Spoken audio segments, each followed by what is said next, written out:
journal that keeps track of processes, activities performed, feelings, relevant interactions, with possible questions and answers at various times during a project, before, during or after the main activity has multiple benefits. We mainly refer to a journal with an open format, adding some specific elements, which we'll briefly cover further on. This tool allows you to see the episodes you go through better, regarding these experiences as a journey of learning and becoming. According to personal preferences, several types and approaches can be used in writing a so-called journal or log containing one facet or another, private or public, online or offline, etc. Depending on the resource used, we have diary written on paper, written digital journal, audio digital journal, digital diary with images, video log, etc.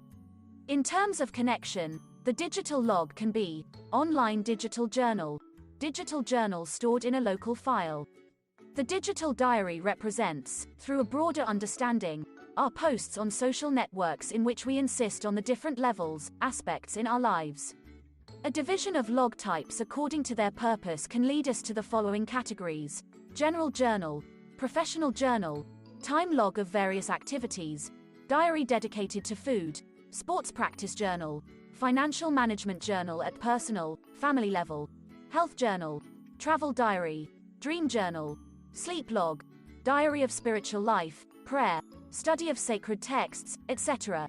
Specific diary dedicated to certain moments or events, such as, in this case, a volunteering activity or reintegration after a mobility abroad, a wedding, pregnancy, going through a school cycle, etc. Various mixed formulas, containing several categories from those listed or with other elements introduced. Suggested questions for the journal. A set of guiding questions in writing the return journal are listed in the online course area. They can be adapted according to specific variables or personal preferences.